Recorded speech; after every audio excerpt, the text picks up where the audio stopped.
3, 2, 1. Muy buenas tardes, estimados amigos, o buenas noches, o buenos días, dependiendo del uso horario donde se encuentren. Este es el programa, tenemos el programa hoy de Cuadernos Políticos de ayer y hoy, que es auspiciado por el Observatorio de la Diáspora Venezolana y por CEDES, el Centro de Estudios de Democracia y Participación Ciudadana, ambos con sede en Estados Unidos y emitiendo a través de la plataforma Ojo con Eso desde la Ciudad de México. Hoy nos toca disculpar a nuestra compañera, a doña Viviana Pacheco, que hoy tiene una cita previamente establecida, estipulada, y entonces no nos va a acompañar el día de hoy. Así que bienvenidos todos.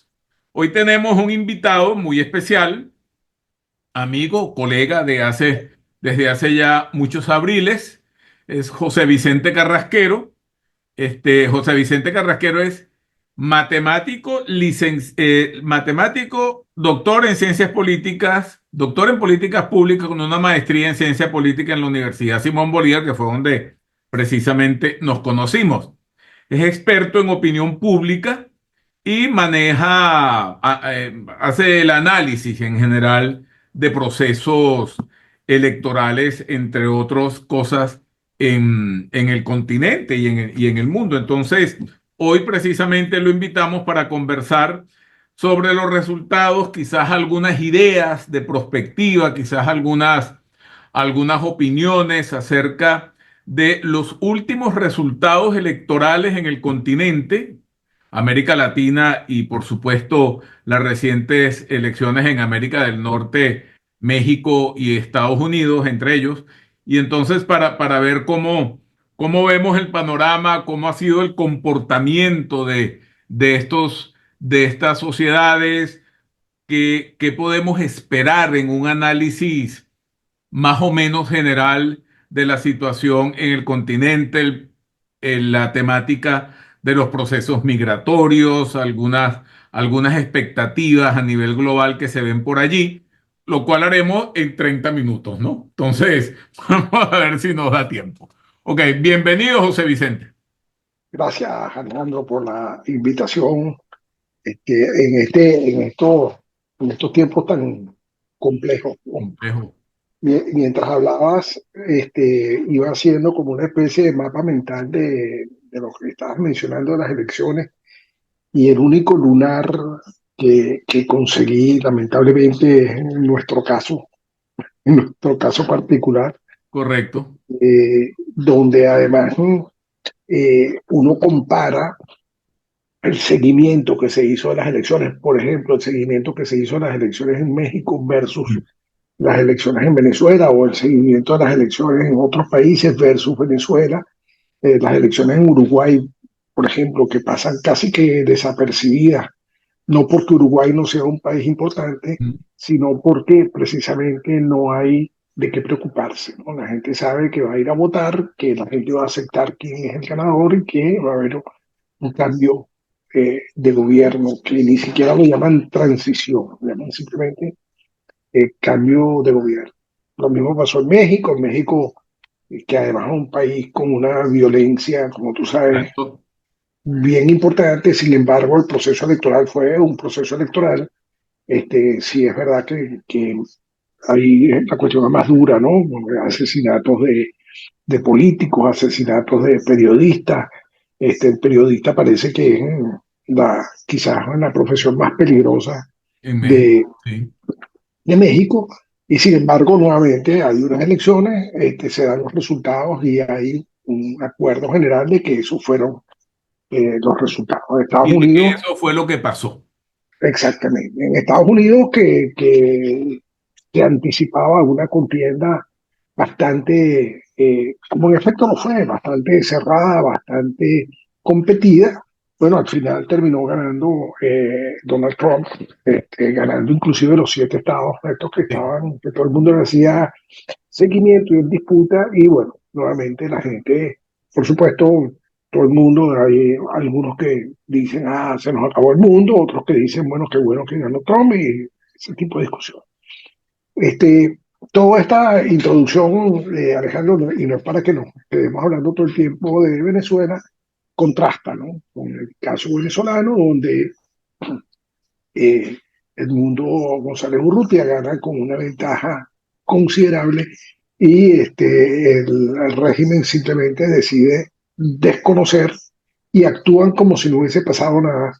A mí lo que me causa mucho más tristeza es que haya personas que se dicen de oposición que sugieren que nos olvidemos de que eso pasó, Pasemos la que página, entremos, que la pasemos la frase. página, ¿no?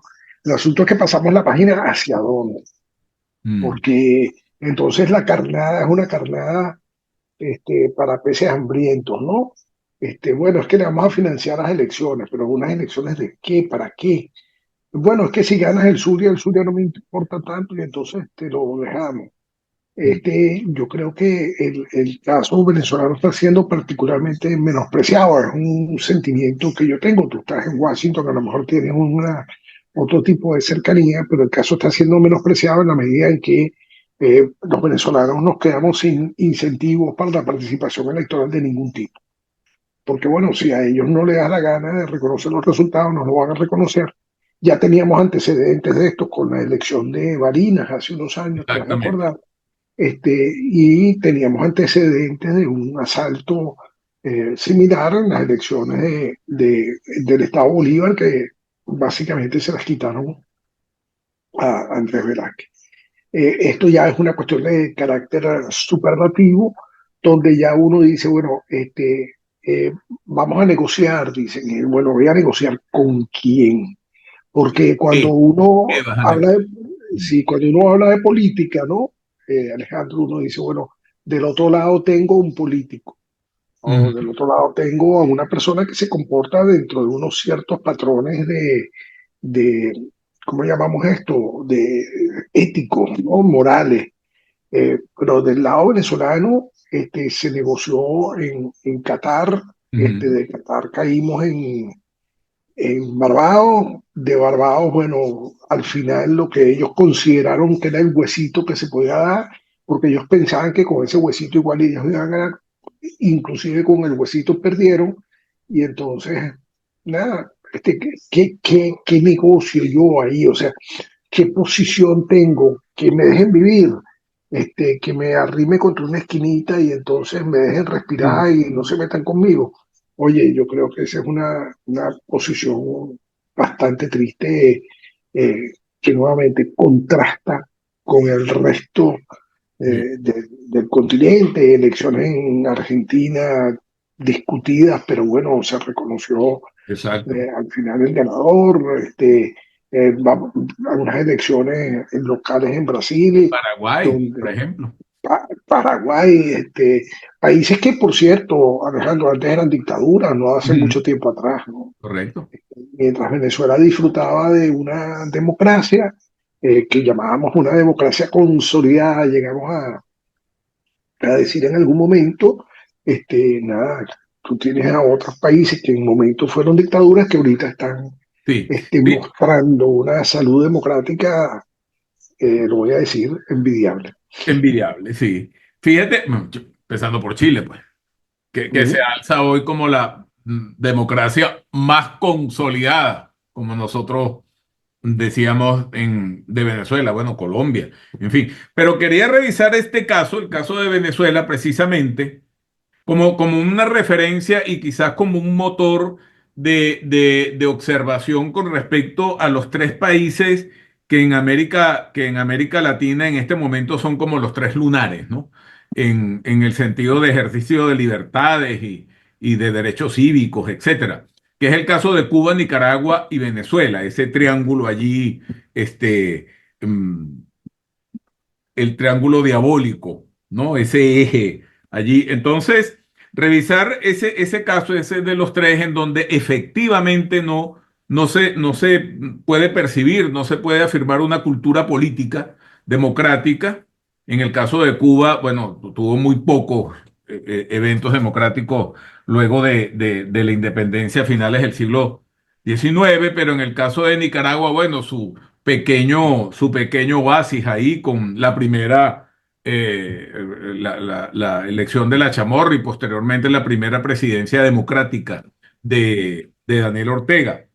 Y bueno, en el caso de Venezuela, el gran descalabro de la democracia, pero quería entonces así como que revisar cómo aprecias tú lo que ha venido pasando en América Latina, sobre todo caso de Brasil, caso de México, Colombia, Chile es muy importante, Uruguay igualmente, sobre todo las declaraciones del presidente, del expresidente, y entonces ver esa esa nueva estructura que se ha armado ideológica, no tanto ideológica, sino de ejercicio del poder en América Latina, ¿cómo pudiese impactar esos tres regímenes?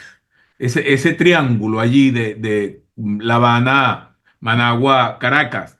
En el sentido siguiente, pareciera que hay como una revisión de la izquierda en América Latina acerca de precisamente Cuba, Nicaragua y Venezuela.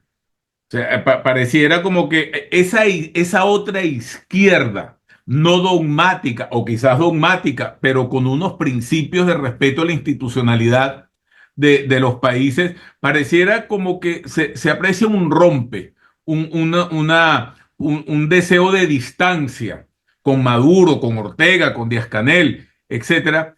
¿Y cómo ves tú si efectivamente tú aprecias que eso es así, sobre todo Foro de Sao Paulo, Foro de Puebla, si eso efectivamente lo ves tú así, como una lejanía, y entonces vimos en la semana antepasada decir a Maduro, lo cual me pareció un absurdo, que Venezuela era un país de Oriente, con una cultura oriental, es decir, rusa, bielorrusa, iraní, etcétera. Entonces, ¿cómo aprecias tú dentro de los resultados últimos de las elecciones en el continente, cómo aprecias tú esa realidad, esa percepción? Cierto, Alejandro, es que sobre todo Maduro se ha convertido en un tipo radioactivo, ¿no? Mm, Porque además sobre Maduro pesan algunas acusaciones que la gente confunde con sanciones, o esto lo repito a la saciedad. No es que la recompensa de 15 millones de dólares por Maduro es una sanción, no. Hay un caso por el cual está detenido y preso el señor Hugo Carvajal. Ayúdame mm. con el nombre del otro general que siempre se me olvida. González, Estoy buscando, no, González González, ¿no? no, sí, González. Que están detenidos, uno de ellos condenado ya Mm, firmemente, creo que a 60 años de prisión o 30 años de prisión, una cuestión así, de esas que no sales vivo de la cárcel, pues, ¿no? Y estos dos señores están detenidos por el mismo caso por el cual es requerido Nicolás Maduro y por el mismo caso por el cual es requerido Diosdado Cabello. Diosdado Cabello. Entonces, no es que estamos hablando de que alguien se puso bravo y no, no, no, es que ahí hay unos delitos que fueron comprobados en el caso de estos dos generales que estamos hablando. Entonces, esta radioactividad de Maduro hace que hacia lo interno de Brasil Lula tenga que un poco expresar un disconfort, inclusive aplicarle el ácido de dejarlo fuera de los Briggs. BRICS, y que Petro trate el asunto ahí como, fíjate que no lo trata ni siquiera el mismo Petro, sino que delega ese Mm. asunto en el ministro de Relaciones Exteriores, pero al mismo tiempo que le hacen el foro a Maduro, tampoco se comprometen con el pueblo venezolano, al extremo de que Lula dice que la oposición no ha presentado pruebas. Bueno, todos sabemos que Lula es una persona de extracción humilde, un obrero de fábrica. Oye, pero uno esperaría que una persona que ha elegido la presidencia, que ha ejercido la presidencia de un país de las En dimensiones y las la dimensiones. importancia de Brasil haya aprendido algo en este tiempo, ¿no? Porque si algo hizo la oposición venezolana en este momento fue presentar pruebas. Las pruebas son tan buenas que hasta el centro Carter las ha presentado como pruebas y se ha presentado como pruebas en varios lugares del planeta. Entonces, esa radioactividad ha hecho que de cara, o sea, no es un compromiso con la democracia, Alejandro, es lo que quiero decir. Es un asunto de que la cuestión no me contamine las elecciones que tengo adentro, es el caso de Petro y Colombia. Entonces es una separación, si se quiere, sanitaria, por ponerle un nombre, pero en el fondo pareciera que ellos siguen como de alguna forma engranados con la situación venezolana, les resulta conveniente. Algo que, por ejemplo, a mí me llama muchísimo la atención es el silencio del Papa Ujú, en esta cuestión, ¿no? Es un silencio que termina siendo un silencio cómplice. Yo no tengo idea de cuál es el reporte que recibe el Papa de lo que está pasando en Venezuela. Tampoco tengo idea de cuál es el reporte que recibe la señora Sheinbaum en México de lo que pasa en Venezuela, al extremo que se atreve a usar el concepto de la autodeterminación de los pueblos. Creo que repite ahí algo que oyó nombrar en algunos de sus momentos de lucha política, pero que desconoce absolutamente el concepto. Tú no puedes hablar de autodeterminación de los pueblos cuando un régimen se roba robo las una elección. elecciones y te contesta con muertos, presos políticos. No, no, aquí hay la autodeterminación de los pueblos. Lamentablemente no es un concepto que la señora Sheinbaum pudiera estar utilizando en este momento. Esto, Alejandro, y termino con esto, básicamente le deja a uno un sabor muy amargo en la boca porque lo cierto es que la oposición hizo caso. La oposición se organizó, la oposición Mm. jugó al juego democrático, la oposición, a pesar de las barreras, a pesar de los presos políticos, a pesar de las restricciones de comunicación, a pesar de todo, y entonces resulta que la oposición va y gana, Ujú. y como si no hubiese pasado nada, ¿no? Fíjate que hay un punto muy importante que hablábamos en días pasados, precisamente en un foro por acá, en Washington, donde decíamos o afirmábamos lo siguiente, que era que y lo hablábamos precisamente con un amigo, con un colega de allá de Miami, por muchos programas, algunos programas atrás en donde le decíamos a él, bueno, pero es que en el caso de Venezuela hay una cultura política tradicionalmente presente en el cual el venezolano efectivamente confía en que el voto es un mecanismo del ciudadano para resolver sus problemas. Eso ha sido así. Y entonces, vinieron las etapas previas a la elección, etcétera, él me decía a mí, pero ¿tú qué piensas de la, de la participación de los venezolanos en la votación, con que no dejaron inscribir a María Corina, le cerraron el camino a Corina Yori, salió un outsider afortunadamente por allí que fue el embajador González, etcétera? Y entonces yo agarré y le dije, no, es que los venezolanos antes de pensar en intervenciones, en esto, en lo otro, en violencia callejera, etcétera, todo, los venezolanos siempre hemos pensado que el voto es un mecanismo a través del cual nosotros podemos dirimir nuestro problema y así sucedió durante muchísimos años, al punto de que Chávez llega al poder como un mecanismo de confianza de la sociedad venezolana en el voto para generar una nueva alternativa. Después de haber intentado dos golpes de Estado. Dos golpes de Estado. Y entonces ahí está. Ahora te fuiste por el voto, ahí sí te acompañó la población. O sea, independientemente de la demagogia y del populismo que usaste para llegar, pero la gente te compró el paquete y llegaste por vía legítima al poder, que es lo que posteriormente desconocen estos malandros. Entonces, fíjate lo siguiente. Me decía en conversación con este, que es un exiliado cubano, llegó niño a Cuba, el rey decía, ¿sabes que la posición, o sea, el argumento venezolano con respecto al voto denota dos cosas? Denota en primer lugar una cultura política democrática, ¿Sí? en donde se evidencia de que ustedes creen en la participación ciudadana como una vía para resolver los problemas. Y en segundo lugar, digamos que nos da una lección a la diáspora cubana, ustedes hoy en día como diáspora venezolana, nos dan una elección, un ejemplo a la diáspora cubana en el sentido que nosotros siempre hemos creído en la intervención armada, en la invasión, y no hemos motorizado hacia adentro el ejercicio democrático a través de mecanismos que pueden ir emergiendo de la propia ciudadanía. Son dos dimensiones totalmente distintas. Totalmente distinto. Totalmente. Entonces, después de esta reflexión, la pregunta es, José Vicente, ¿qué tan vapuleado sale la confianza en el voto por parte del venezolano? Bueno, bueno, Eh, mira, ¿Cómo, yo, de yo qué en de qué nos esto, agarramos ahora? yo en esto he sido categórico, Alejandro. De ahora en adelante, cada vez que hay una elección en Venezuela, yo que siempre he sido un llamado a votar, voy Ujú, a decir, ¿y para qué? ujú, Para que si no le gusta el resultado a Maduro, entonces lo cambie. Porque eso al final, frente a lo que estamos. ujú. Yo creo, Alejandro, que hay que, yo lo asumí antes cuando estábamos hablando. No estamos hablando de una clase política, estamos hablando de una clase criminal. Correcto, Y correcto. las clases criminales definitivamente lo único que te dejan es, no, no quiero con esto embasurar el programa, que todo lo contrario. Pareciera que lo que le quieren dejar a la gente es la violencia como argumento, Ujú, porque te aprietan de tal forma contra la pared que ya lo que te queda es resistirte, ujú, y resistirte por la vía de la violencia.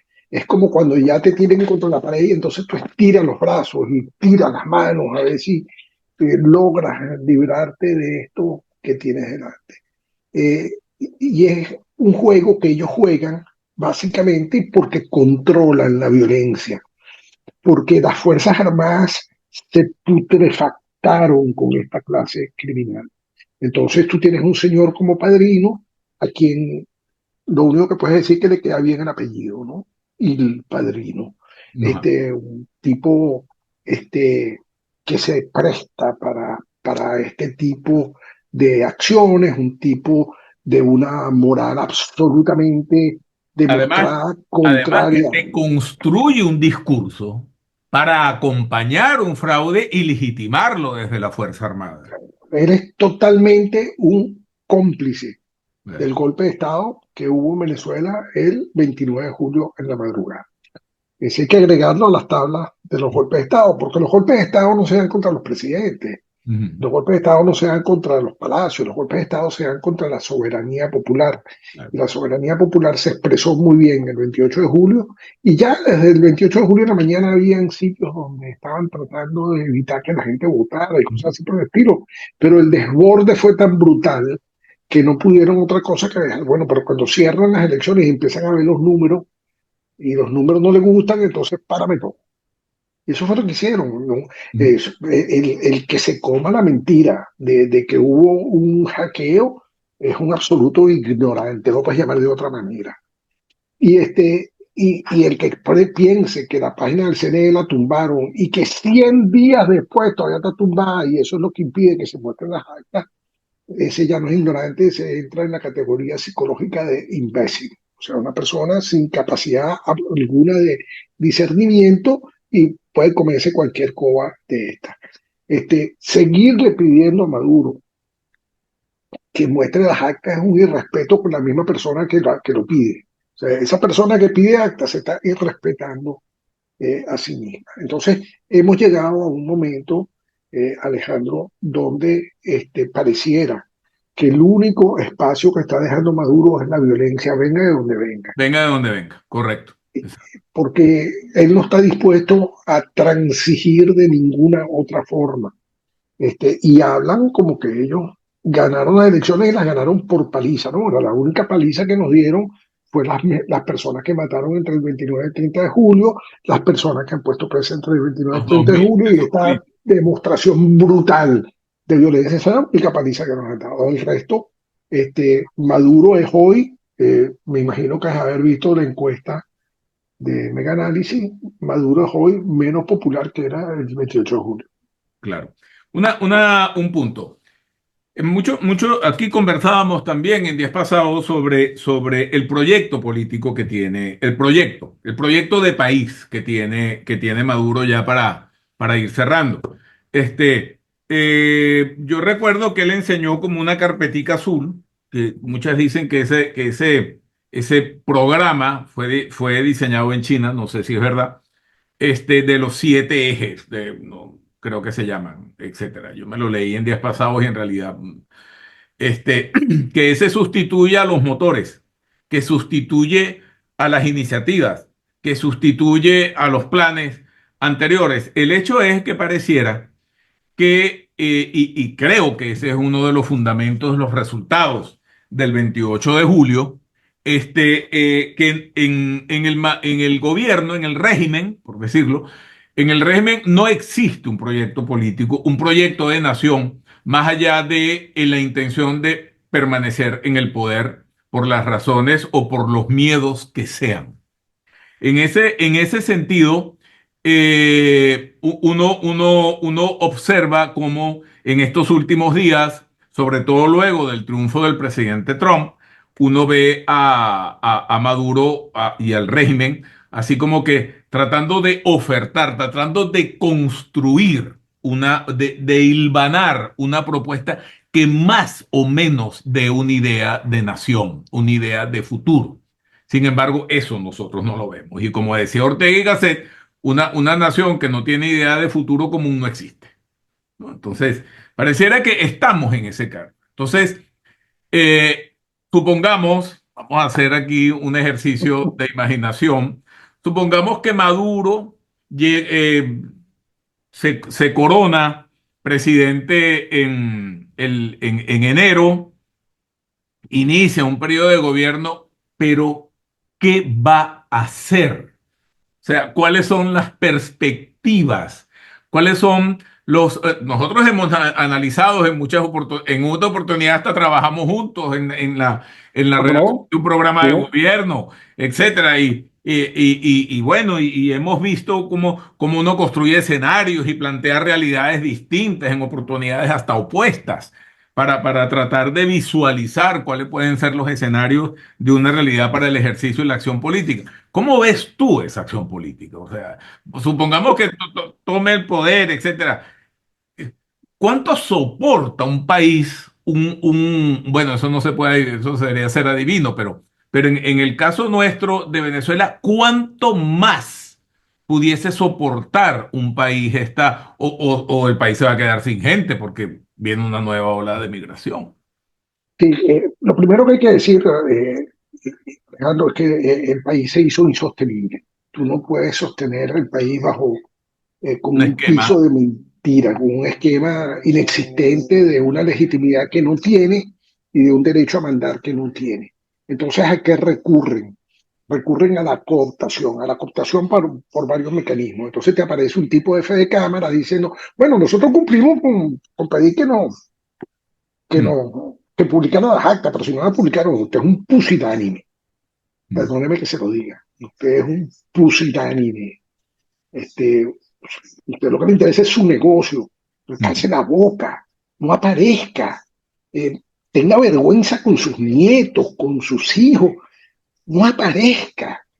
Usted que preside la Bolsa de Caracas, no hable, no hace falta que hable. No es que me lo exige de él, sí, bueno, entonces usted verá, usted mm, está cooptado por la vía del billete. Y entonces después aparecen unos líderes políticos que dicen que bueno, que hay que negociar porque las elecciones gobernamentales, ¿las elecciones de qué? Si ya el tipo te dijo que aquí se elige lo que yo quiero que se elija. Bueno, es que nos van a dar unos realitos para la campaña.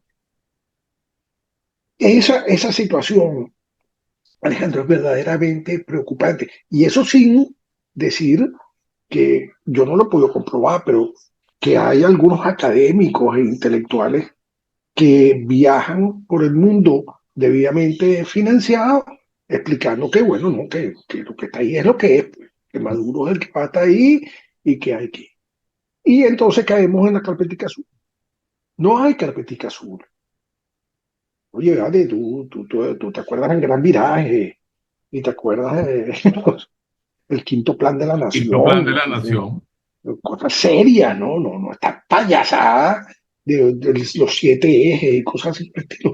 Porque el único objetivo de una clase criminal es medrar de En lo el, que hay, cuidarse, porque lo otro que antes de que se nos termine el programa, que tenemos que hacer hincapié en la falta de sostenibilidad, es la desconfianza entre ellos mismos. ujú, ujú, Porque ahí cada quien está viendo quién es el que le va a buscar la caída al otro. El padrino que tiene el poder de quitar a Maduro, está vigilando que él pueda seguir manteniendo ese control, pero Diosdado Cabello parece estarse le metiendo por el otro lado para ujú. tratar de quitarle ese poder.